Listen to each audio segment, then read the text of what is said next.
Nagbabalik si Divine para sa isang relaxing weekend getaway sa isang organic farm resort dito sa Lipa, Batangas. Gusto niya kasi makapag-detox mula sa city life.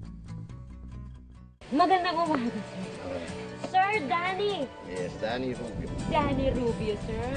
Ako, sir, thank Ikaw you. si Misty mo. Ay, opo, ako nga po yun. Maganda ka pala talaga sa pwesto. Ay, naku, grabe naman si sir. Oh, napaka...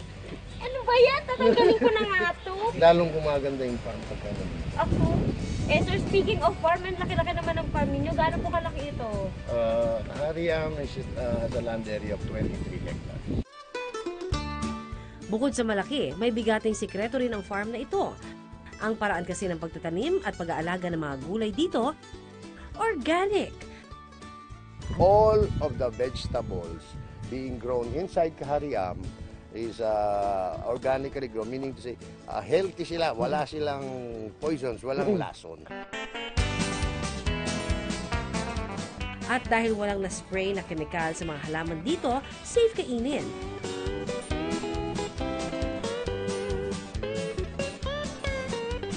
Pitas-pitas lang, tikim-tikim na rin si Divine.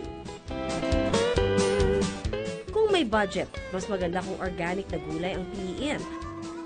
Ang mga chemical pesticides kasi maaaring makapagpataas ng chance ang magkaroon ng cancer at magkaproblema sa reproduction at sa ating immune system. Pati lupa na gamit nila, natural at mayaman sa nutrients. Dito sa farm, sila mismo ang gumagawa ng sarili nilang fertilizer sa tulong ng mga earthworms o bulate.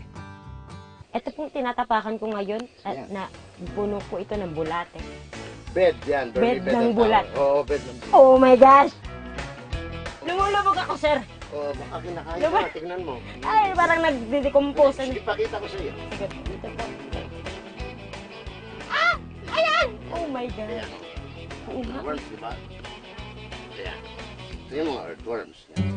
Sila ang naggumagawa ng compost. Kinakain nila itong livestock waste na ito. And in return, ang casting nila, ang poo nila, yun ang fertilizer. Yun ang naiiwanan dito. Ano po itong mga bulate na ito ng tawag? Ang sila ay African microbes. Ayan, lahat ng nakikita nyo ay ang produkto ng lahat ng dinumi ng bulate. Ganyang kadami yung dinumi ng bulate. Biruin mo, kumain siya ng 3 buwan. At yung mga dumi nila, hinakot nila dito. At yon ang magiging pataba ng mga halaman under organic farming.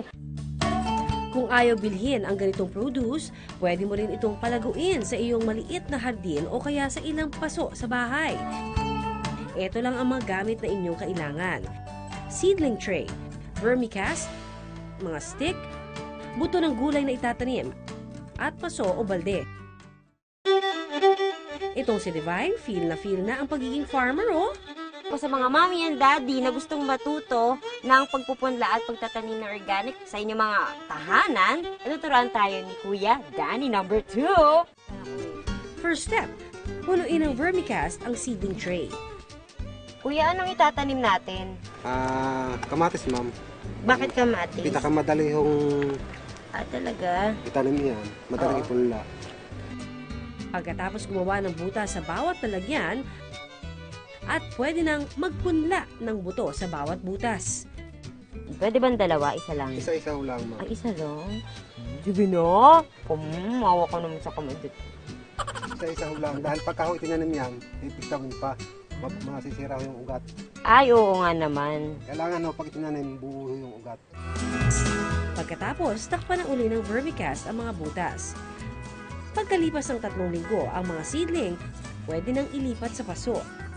At kung may lupa ka naman sa iyong bakuran na pwedeng haluan ng vermicast, mainam din kung dito mo na itatanim ang iyong mga pinunla. Yan, parang nagugutom tuloy ako. Kaya lang, bubunot lang ako Ay, Danny, kain muna tayo.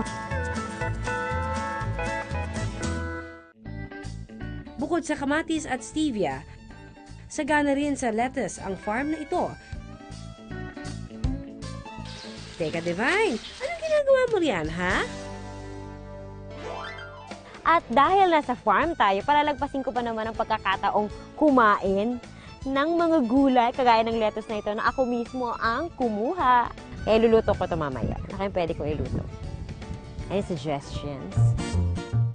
Mula sa farm, aba diretso na sa kusina ang na-harvest para iluto.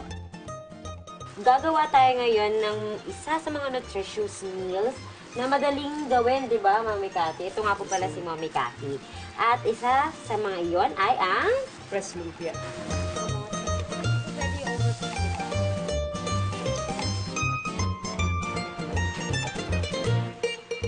All organic ang mga sangkap ng mga inhendang ulam dito sa farm. Nakasisiguro tayo na lahat ng nutrisyon na dapat makuha natin sa tanim, nakukuha natin ng walang halong kemikal. Kaya fresh na fresh, maninamnam at healthy para sa atin.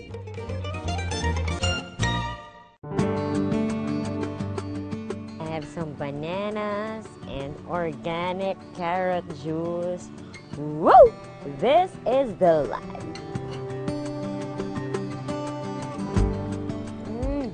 I can definitely say, pagbalik ko ng city, I'm so ready for you, city. Yeah.